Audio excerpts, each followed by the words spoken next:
Bonsoir à tous, bienvenue sur Monaco Info pour votre édition dominicale dont voici le sommaire.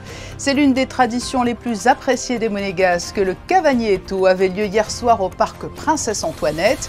L'occasion de se réunir de façon conviviale autour de la famille princière. Reportage à suivre. Ce sera le grand jour demain pour les élèves de Monaco. L'heure de la rentrée a sonné. Jean-Philippe Vinci, le directeur de l'Éducation nationale, de la jeunesse et des sports, a levé le voile cette semaine sur tout ce qui allait changer pour cette année scolaire et la philosophie qui guide son action. Nous l'entendrons dans ce journal. Il n'y a pas que les élèves qui font leur rentrée, les enseignants aussi. C'est le cas d'une nouvelle professeure des écoles à Saint-Charles en CE2, nous l'avons suivi. Et toujours sur le thème de cette rentrée, les danseurs des ballets de Monte-Carlo ont repris eux aussi les répétitions, alors que cette saison 2025-2026 marquera les 40 ans de la compagnie. Enfin, une page musicale, nous serons en duplex du Salon du Livre avec l'auteur, chanteur et même acteur Jean-Pierre Savelli, que certains connaissent mieux pour son nom de scène, Peter du duo Peter et Sloan.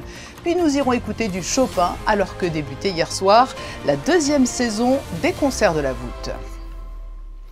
C'est une grande fête populaire qui coïncide traditionnellement avec la rentrée de septembre. À l'heure de la reprise, les Monégasques se réunissent autour de la famille princière dans le joli décor que constitue le parc Princesse Antoinette.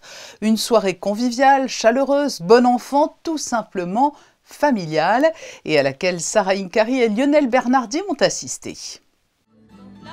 Danse, chant, gastronomie, cette soirée offerte par la mairie de Monaco permet de célébrer chaque année tout ce qui fait l'identité du pays.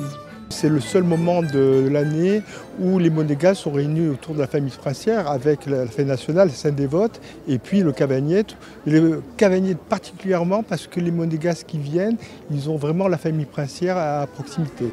En effet, depuis près de 100 ans, où Cavagneto est un rassemblement cher au cœur des Monégasques. J'adore. Vous venez chaque année ? Pratiquement chaque année, j'essaye de venir en famille, passer un bon moment et surtout fêter cette reprise. Qu'est-ce qui vous plaît dans ce rendez-vous ? C'est de voir la famille princière, surtout notre prince, notre souverain. Et puis de voir tous les gens de Monaco, on se retrouve tous les ans. C'est une tradition monégasque et il faut transmettre les traditions. Je suis pour. Je pense que c'est sympa aussi de se réunir avec les gens, de voir un petit peu la population, les Monégasques en général, et c'est une bonne ambiance, moi j'aime bien. Vous savez qu'il n'y a pas beaucoup de jeunes, donc c'est vrai, on vient entre copains pour ramener un peu de jeunesse, disons, mais ça serait cool qu'il y ait plus de jeunes, ça c'est sûr. Nous attendons avec impatience l'arrivée de la famille princière, et ça fait toujours plaisir de les voir et de voir grandir les enfants, Gabriella et Jacques. Il s'est ouvert sur une démonstration des danseuses et danseurs de la Palladienne pour qui il n'est jamais simple de se produire devant un tel public. J'avais le cœur qui battait beaucoup, c'était vraiment un peu peur en fait. Même si on fait depuis longtemps, on a toujours un peu le trac ou quoi, voilà. La soirée s'est poursuivie avec une messe traditionnelle animée par la chorale ou cantine d'Arroca. À l'issue de ce temps de recueillement, le buffet a été ouvert. Au menu, des spécialités locales comme la savoureuse soca et ses beignets, spécialité de dolce acqua préparée par le maire de la commune italienne en personne. Da noi è normale che i sindaci lavorano e soprattutto mantengono le tradizioni.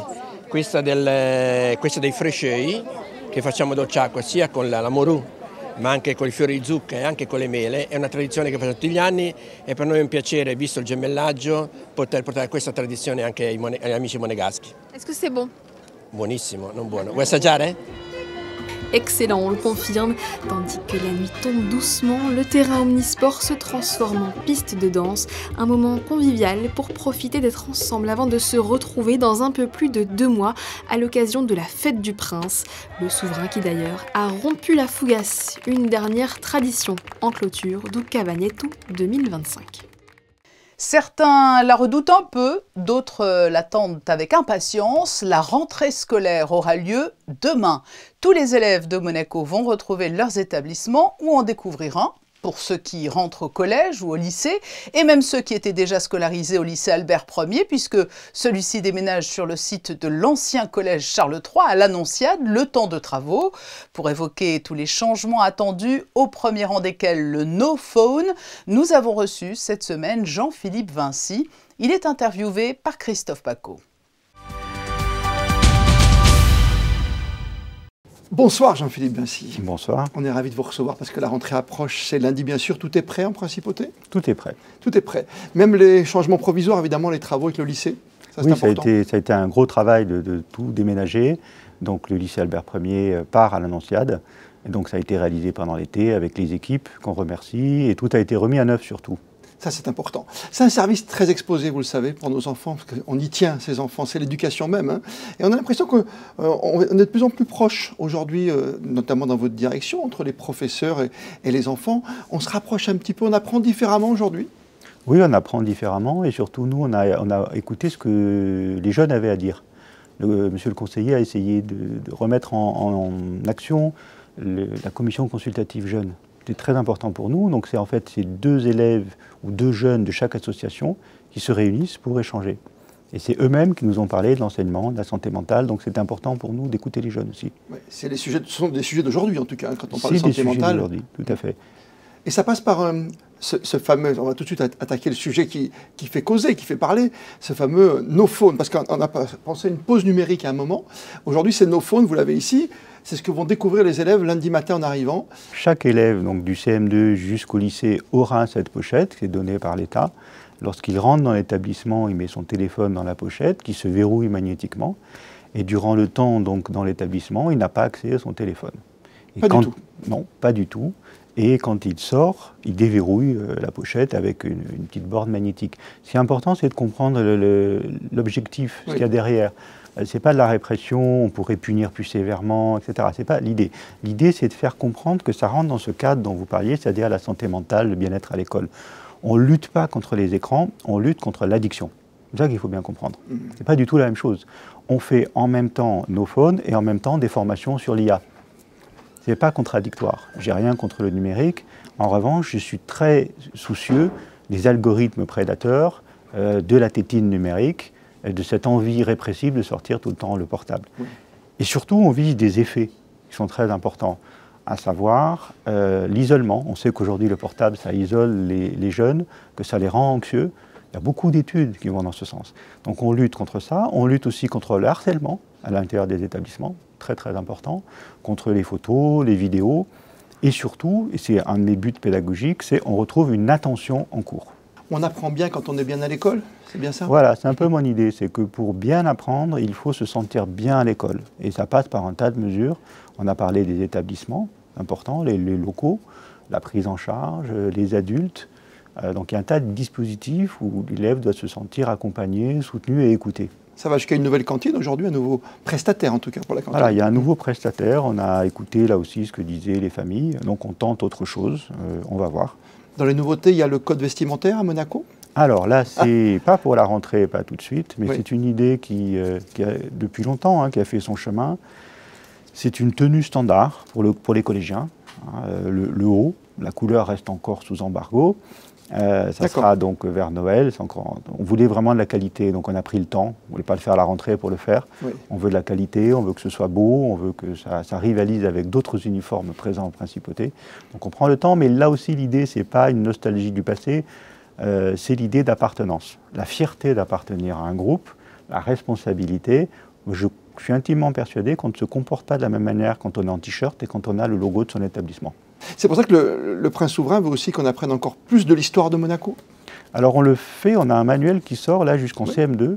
Nos enseignants ont fait eux-mêmes des manuels, c'est absolument remarquable. Donc ça on continue, c'est vraiment notre ADN, c'est important.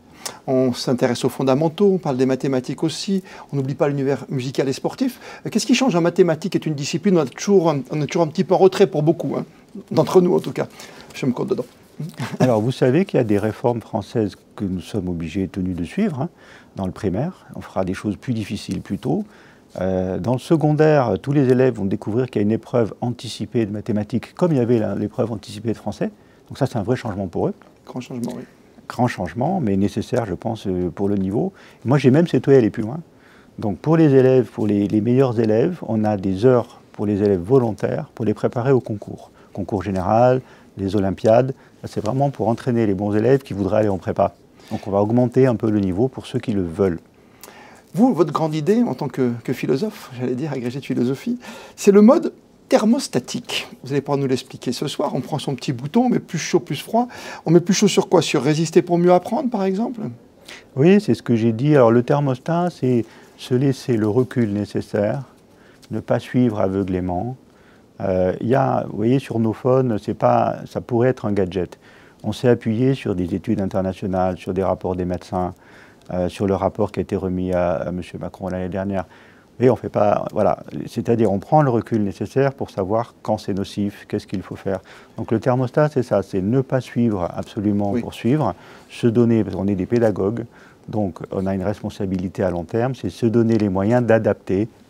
On doit suivre la société, c'est certain, les élèves doivent avoir une profession, voire une vocation, mais aussi à un moment donné, dire ça, non, on ne suit pas aveuglément et il faut mettre des limites. Éduquer et protéger, c'est aussi... Protéger, c'est ça, bien-être, c'est protéger les élèves. Et l'école, avec ses dispositifs, doit être un lieu de protéger et de décélération. Il y a un temps de l'apprentissage qui est un temps particulier.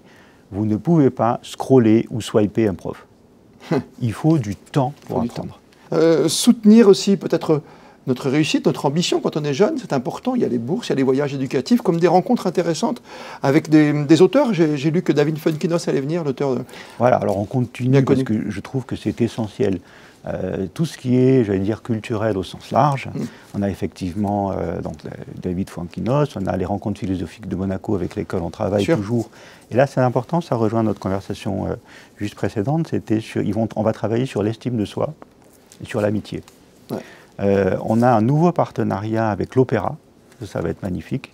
Donc la musique, ça va commencer dès la maternelle jusqu'à la terminale pour ceux qui veulent. Là aussi, il faut amener les élèves à la culture. On a des partenariats avec les ballets. Donc tout ça, c'est des choses magnifiques. Des voyages, là aussi, en Chine.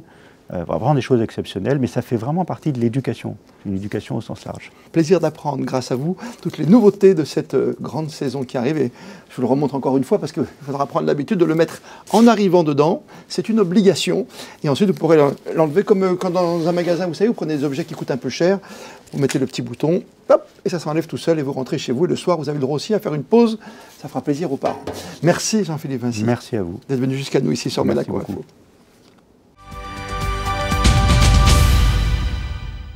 Comme pour les élèves, de nouveaux enseignants vont eux aussi faire leur rentrée. C'est le cas de Solène Brudou, qui intègre l'école Saint-Charles, où elle s'occupera d'une classe de CE2. Nous l'avons suivie lors de sa pré-rentrée. C'est un reportage de Christinda Petit-Homel et Lionel Bernardi. Une école encore silencieuse, mais une salle de classe qui s'anime déjà. Derrière les murs de l'école Saint-Charles, l'effervescence est déjà palpable, car si le corps enseignant se prépare à accueillir d'ici quelques jours les élèves, pour Solène Brudou, c'est un moment unique, sa toute première rentrée en tant qu'enseignante. Elle aura en charge une classe de CE2. Le programme, ils ont été renouvelés là cette année. Il y a des modifications en maths, en français. On est en train de tout bien étudier pour tout préparer. J'ai pu être préparée de par mon master. J'ai effectué une alternance. J'ai déjà eu à charge une classe, donc 2 jours par semaine. Donc c'est la suite logique. J'adore le contact avec les enfants, également le travail en équipe, parce que je ne suis pas toute seule à intervenir au sein de la classe. Un peu stressée tout de même, mais je suis très contente de faire ma rentrée dans cette école. Dernier préparatif avant le grand jour, d'ici quelques heures, ce sont 20 enfants qui franchiront la porte de la classe de Solène et chaque détail compte pour une rentrée sans accroc. Tout au long de l'été, on a pu se mettre en lien avec les autres enseignants parce qu'on est 4 classes par niveau et donc on a pu s'aligner sur les périodes, les progressions et commencer la préparation comme il faut. Ils auront un petit cadeau à leur arrivée, un petit crayon avec écrit « Bonne rentrée ». Et ensuite, donc, on a préparé toute la classe, les affichages, tout ce qu'il faut pour les accueillir dans de bonnes conditions. À Monaco, le compte à rebours est lancé. Lundi, nos chères petites têtes blondes franchiront les portes de l'école Saint-Charles. Et Solène Brudou sera là, prête à écrire le premier chapitre d'une année qui se veut prometteuse. L'heure de la rentrée a également sonné à l'atelier des ballets de Monte-Carlo. Les répétitions ont repris avec quelques nouveaux visages qu'a rencontré Alban Gingembre.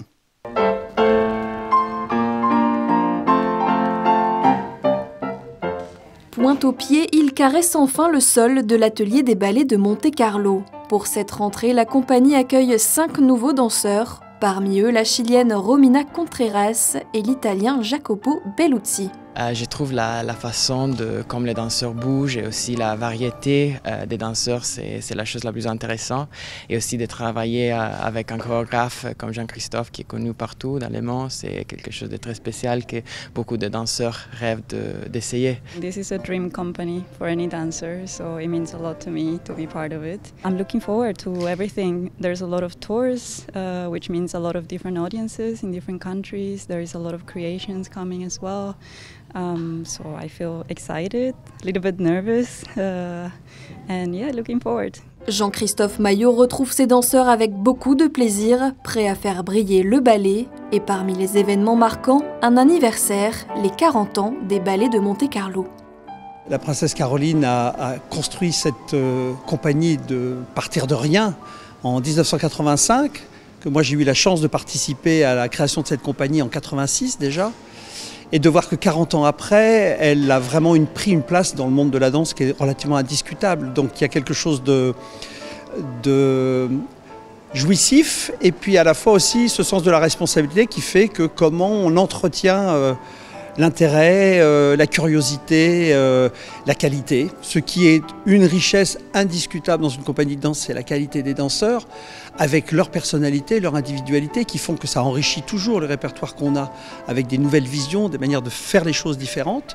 L'avantage de vieillir fait que on évite certains pièges qu'on connaît, on s'oblige aussi à trouver une manière de ne pas se répéter. Et encore une fois, comme moi, la nourriture chorégraphique vient toujours du danseur que j'ai en face de moi. Le fait que ces danseurs rajeunissent en permanence, puisque moi je vieillis, mais pas eux, ils ont toujours 25 ans, ça me permet d'avoir une fraîcheur et une prise de conscience aussi de la réalité d'un monde qui aujourd'hui est différent de celui d'il y a 30 ans.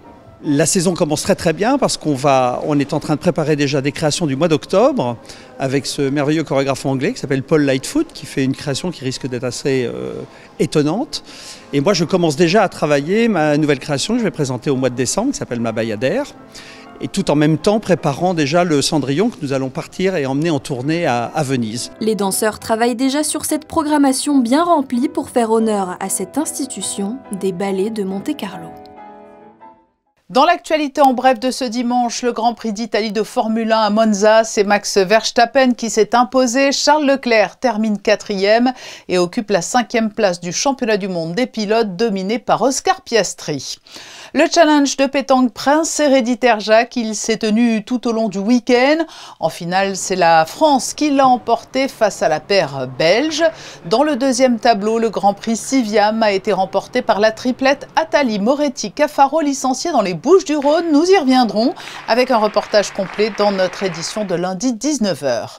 Nous avions suivi vendredi les participants du Challenge international de la photographie sous-marine.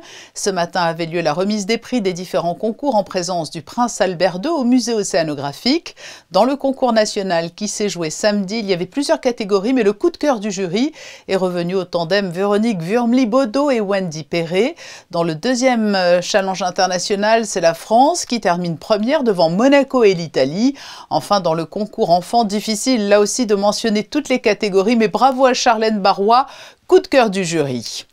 Beau succès ce week-end pour le Salon du Livre qui a accueilli de très nombreux visiteurs au Grimaldi Forum. Des auteurs locaux et internationaux sont allés à la rencontre des lecteurs et parmi les participants, il y avait un visage familier, un chanteur français qui a marqué les années 80 mais qui est aussi auteur et acteur, Jean-Pierre Savelli alias Peter du duo Peter et Sloan. Bonsoir.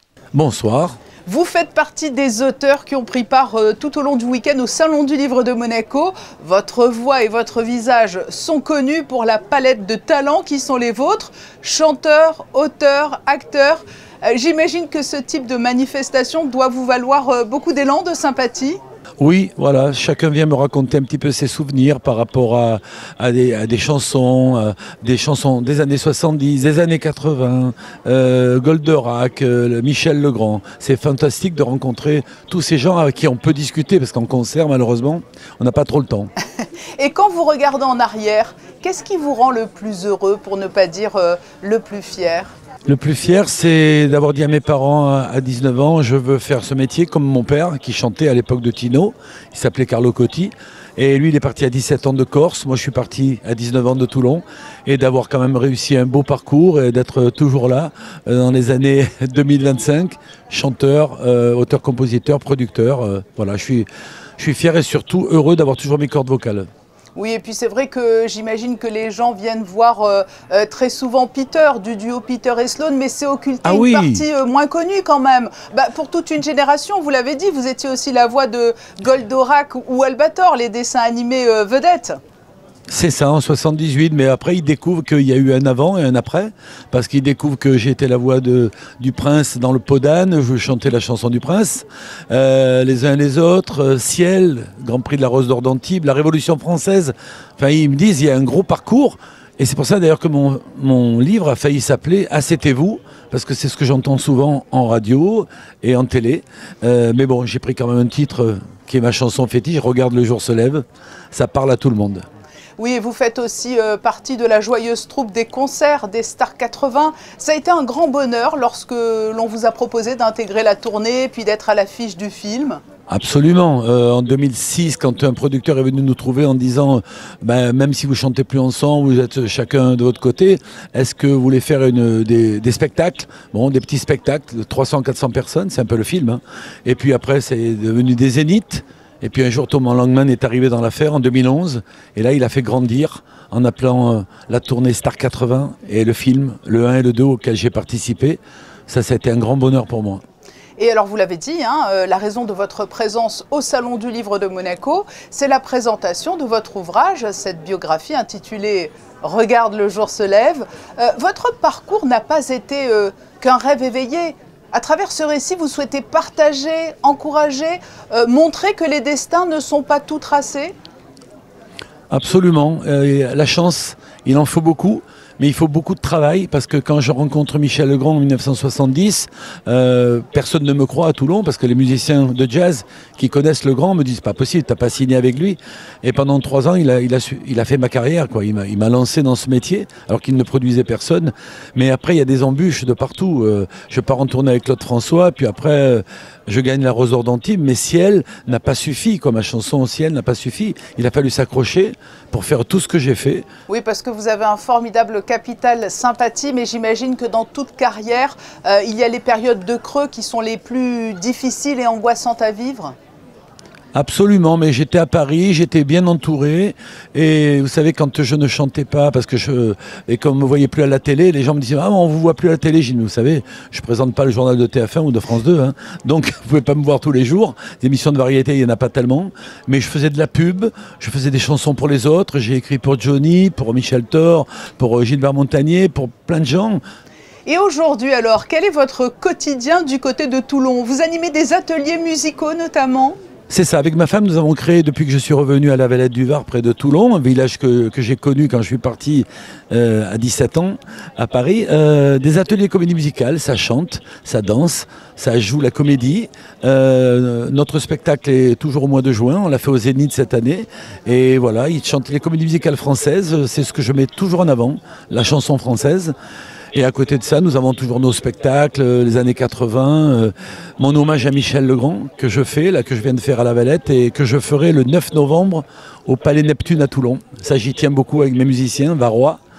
Donc on a plein de spectacles, avec ma femme, on ne s'ennuie pas du tout. Et pour clore cet entretien, j'aimerais faire un petit clin d'œil à une personnalité qui habite à Monaco, qui est associée au top 50, Marc Toesca. Il y a une anecdote liée au top 50 que peut-être certains ont oublié, mais qui marque un chiffre important pour vous. Alors là, franchement, quand le 4 novembre, on nous a dit qu'on était numéro 1 du top 50, d'abord on ne savait pas ce que c'était, qu'il y avait une nouvelle chaîne qui naissait, qui s'appelait Canal+, et que nous étions les est numéro 1 des ventes, c'est-à-dire les vraies ventes, parce qu'il y a eu beaucoup de dites parades qui étaient un peu faussées, voilà, comme dans d'autres pays. Et là, c'était numéro 1. On vendait 40 000, 45 tours par jour, on n'en revenait pas. Numéro 1 du premier top 50, hein. Du premier top 50, voilà, en 1984, le 4 novembre. Et ça a duré 9 semaines. Merci Jean-Pierre Savelli d'avoir été notre invité à l'occasion de votre passage à Monaco pour le Salon du Livre. Et bon retour dans le beau département presque voisin du Var. Merci beaucoup. Les concerts de la voûte créés l'an passé ont entamé hier soir leur 2e saison à l'église réformée. Au programme, du Chopin et dans l'assistance, Gaëtan Lebrun et Marie-Ève B.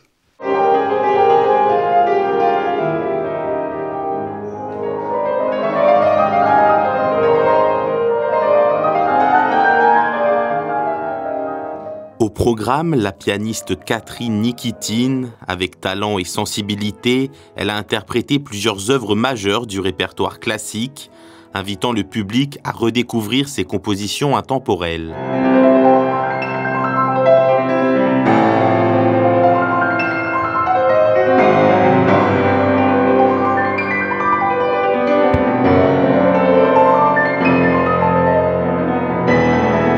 Chaque année, les concerts de la voûte proposent des thématiques nouvelles pour élargir l'horizon musical et rendre le classique accessible à tous.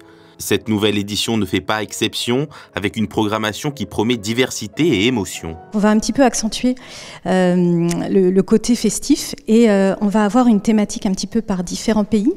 Donc en octobre, ce sera Bavière et Belgique pour la bière. En janvier, ce sera autour du Japon, avec 2 artistes japonais qui vont venir jouer des compositeurs japonais et des compositeurs européens. Et donc, il y aura des mets absolument nippons et asiatiques. Toujours dans le côté festif et géographique, nous aurons un concert autour du compositeur vivant Antonio Santana, qui est brésilien. Donc là, ce sera une soirée brésilienne. Et puis, bien sûr, nous développons la collaboration avec l'Orchestre Philharmonique pour présenter des instruments un petit peu plus rares. Par exemple, nous n'avons pas encore eu de cuivre dans cette saison de concert. Donc cette année, il y aura Mathias Persson, trompette solo de l'Orchestre Philharmonique, qui va venir nous raconter l'histoire de la trompette, de la Renaissance au jazz. Et on pourra entendre un petit peu l'orgue aussi à cette occasion. Et puis nous aurons aussi la harpe avec un immense harpiste mondialement connu, Fabrice Pierre, qui lui aussi va faire un voyage autour de l'histoire de la harpe.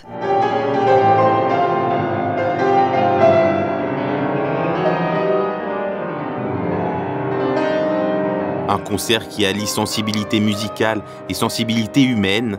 Pour cette nouvelle saison, les concerts de la voûte ont tenu à soutenir l'association Lueur d'Espoir. Tous les fonds récoltés hier soir ont été reversés à cette association qui lutte pour offrir aux orphelins du Togo une vie meilleure.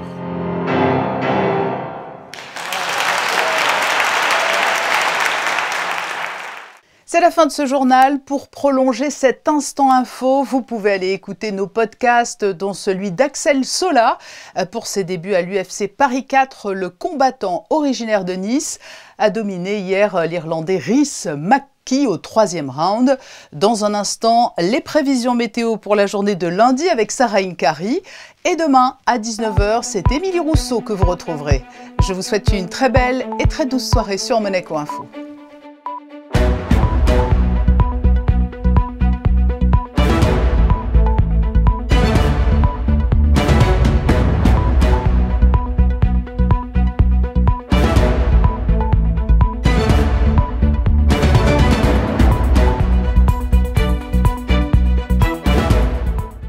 Retrouvez la météo avec Suisse Courtage, votre partenaire de confiance en assurance à Monaco. Protection sur mesure pour particuliers et professionnels. Bonsoir à tous, j'espère que vous avez bien profité du soleil aujourd'hui, car demain la rentrée se fera sous un ciel nuageux. Quelques éclaircies viendront tout de même égayer le début d'après-midi. Concernant les températures, elles évolueront entre 21 et 25 degrés au cours de la journée. C'est légèrement en baisse par rapport à ce que nous avons connu ce week-end. Enfin, ce lundi 8 septembre, nous aurons une pensée pour les Adriens de notre entourage. Et dans l'esprit de la rentrée, nous célébrerons aussi la journée mondiale de l'alphabétisation. Très belle soirée avec nous sur Monaco Info. C'était la météo avec Suisse Courtage, votre partenaire de confiance en assurance à Monaco. Protection sur mesure pour particuliers et professionnels.